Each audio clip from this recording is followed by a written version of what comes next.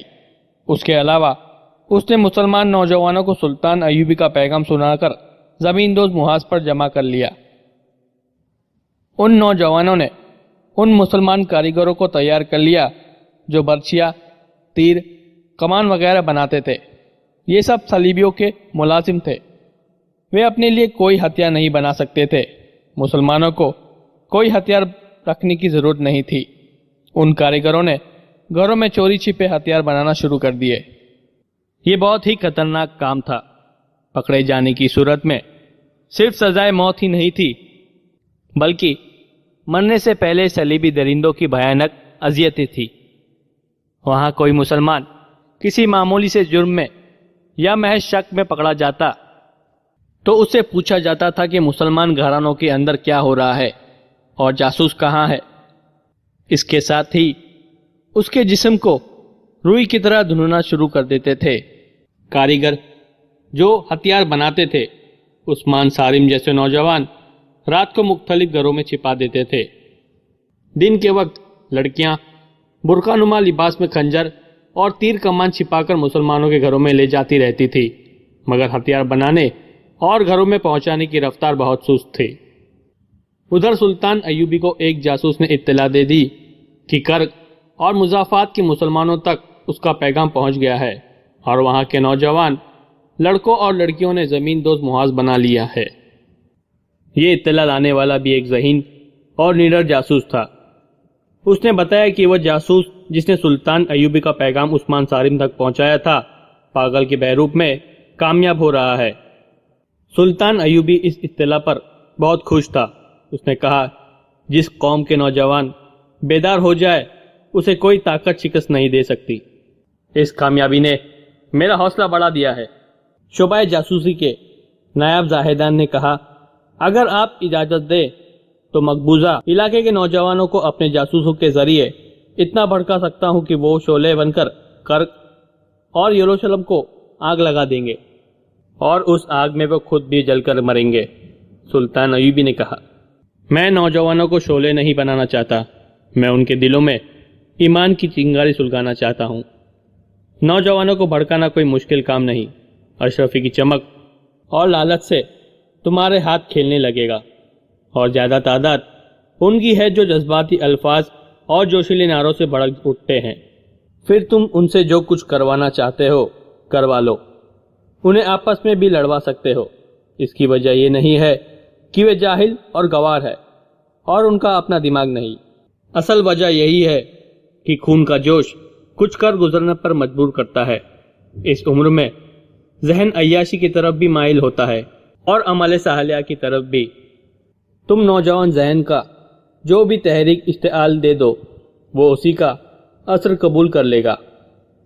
تمہارے دشمن ہماری قوم کے ابھرتے ہوئے ذہنوں میں عیاشی اور جنسی لذت کے جراثیم ڈال رہے ہیں۔ ان کا مقصد صرف یہ ہے کہ ہم اسے جہاد کی طرف مائل کر کے دشمن کے خلاف استعمال نہ کر سکے۔ تم یہ کوشش کرو کہ نوجوان نہ بھڑکے بلکہ سرد رہے اور سوچے، رسول مقبول صلی اللہ علیہ وسلم کی اس حدیث کو سمجھے کہ اپنے آپ کو جانو، اپنے دشمن کو پہچانو، ان کی سوچیں بدل دو، ان میں قومیت کا احساس پیدا کر دو۔ یہ نوجوان قوم کا بڑا قیمتی سرمایہ ہے، انہیں بھڑکا کر جلنے سے بچاؤ۔ انہیں مروانا دانش مندی نہیں ہے، دانائی یہ ہے کہ ان کے ہاتھوں دشمن کو مرواؤ، لیکن دشمن کا تصور واضح کرو۔ کوئی مسلمان مجھے برا بھلا کہے تو وہ نہ اسلام کا دشمن ہے اور نہ غدار ہے، وہ میرا دشمن ہے۔ میں اسے اس قانون کا سہارا لے کر سزا نہیں دوں گا جو اسلام اور سلطنت اسلامیہ کے تحفظ کے لیے بنایا گیا ہے۔ ملت کا قانون ملت کے امیر کے ذاتی استعمال کے لیے نہیں ہوتا۔ غداری کی سزا اسے دی جاتی ہے جو ملک اور قوم کی جڑیں کاٹے اور دین کے دشمنوں کے ہاتھ مضبوط کرے، خواہ وہ حکمراں خود ہی اس کا مجرم ہو، وہ غدار ہے اور سزا کا مستحق ہے۔ اس صورت میں جبکہ وہاں نوجوان تیار ہو گئے ہیں، ہم انہیں کس طرح استعمال کریں؟ زاہدان نے پوچھا۔ انہیں جوش میں آنے نہ دو، سلطان ایوبی نے جواب دیا۔ ان کی سوچیں بیدار کرو، وہاں کے حالات کے مطابق وہ خود فیصلہ کرے کہ انہیں کیا کرنا چاہیے۔ وہ جذبات کے غلبے کے تحت نہ سوچے، وہاں اور زیادہ ذہین جاسوس بھیجو۔ اور یہ یاد رکھو زاہدان کہ دشمن ہمیں نہیں، ہمارے نوجوان بچوں کا کردار بگاڑنے کی کوشش کر رہا ہے، یا ہمارے ان حکمرانوں کا جن کا ذہن بچوں کی طرح خام ہے۔ کسی بھی قوم کو جنگ کے بغیر شکست دینا چاہتے ہو تو ان کے نوجوانوں کو ذہنی عیاشی میں ڈال دو۔ یہ قوم اس حد تک تمہاری غلام ہو جائے گی کہ اپنی مستورات تمہارے حوالے کر کے اس پر فخر کرے گی۔ صلیبی اور یہودی ہماری قوم کو اسی راہ پر لانے کی کوشش کر رہے ہیں۔ سلطان ایوبی کو جیسے اچانک کچھ یاد آ گیا ہو، اس نے زاہدان سے کہا، میں نے کسی سے کہا تھا کہ کر کے ان مسلمانوں تک جو ہتھیار بنا رہے ہیں ان تک آتش گیر مادہ پہنچا دو، یا انہیں بتا دو کہ یہ کس طرح بنتا اور استعمال ہوتا ہے۔ وہ انہیں بتا دیا گیا ہے، زاہدان نے جواب دیا۔ اطلاع ملی ہے کہ مسلمانوں نے یہ مادہ تیار کرنا شروع کر دیا ہے۔ کرک میں ایسے حالات خود ہی پیدا ہو گئے جن میں وہاں کے نوجوانوں کو خود ہی سوچنا اور عمل کرنا پڑا۔ مقبوضہ علاقوں میں صلیبیوں نے قافلے لوٹنے کا سلسلہ بھی شروع کر رکھا تھا۔ قافلے اتنے عام نہیں تھے، تاجر اور دیگر سفر کرنے والے اکٹھا ہوتے رہتے تھے۔ ان کی تعداد 150-200 ہو جاتی تو قافلے کی صورت میں چلتے تھے۔ یہ ایک حفاظتی اقدام ہوتا تھا۔ قافلے کے ساتھ لڑنے والے مسلح افراد بھی ہوتے تھے، گھوڑوں اور اونٹوں کی افراط ہوتی تھی، تاجروں کا بے شمار مال اور دولت ہوتی تھی۔ قافلے میں چند ایک کنبے بھی ہوتے تھے، یہ لوگ نقل مکانی کرتے تھے۔ صلیبی استبداد میں آئے ہوئے مسلمان اکثر وہاں سے ہجرت کر کے مسلمانوں کی حکمرانی کے علاقوں میں جاتے رہتے تھے۔ اتنے بڑے قافلے کو چند ایک ڈاکو نہیں لوٹ سکتے تھے، قافلے والے مقابلہ کرتے تھے۔ صلیبیوں نے یہ کام اپنی فوج کے سپرد کر دیا تھا۔ انہیں کسی قافلے کا اطلاع مل جاتی تو اپنی فوج کے 1-2 دستے کو صحرائی لوگوں کے بھیس میں بھیج کر اسے لوٹ لیتے تھے۔ قافلوں میں صرف مسلمان ہوتے تھے۔ یہ جرم ان صلیبی بادشاہوں نے بھی کرایا اور لوٹے ہوئے مال سے حصہ وصول کیا، جنہیں آج تاریخ میں صلیبی جنگوں کا ہیرو بنا کر پیش کیا جا رہا ہے۔ اس جرم میں مسلمان امراء بھی شامل تھے۔ وہ چھوٹی چھوٹی اسلامی ریاستوں کے حکمراں تھے، ان کے پاس فوج بھی تھی۔ لوٹے ہوئے قافلوں کے 2-4 آدمی فریاد لے کر ان حکمرانوں کے پاس جاتے تھے تو ان کی سنوائی نہیں ہوتی تھی، کیونکہ ان حکمرانوں کو صلیبی لڑکیاں، شراب اور تھوڑے سے سونے کی صورت میں حصہ دیا کرتے تھے۔ اگر یہ حکمراں چاہتے تو صلیبی ڈاکوؤں کا قلعہ کما کر سکتے تھے، مگر انہوں نے صلیبی ڈاکوؤں کو ایسی چھوٹ دے رکھی تھی کہ یہ ڈاکو ان کی ریاستوں کے اندر آ کر بھی لوٹ مار کر جاتے تھے۔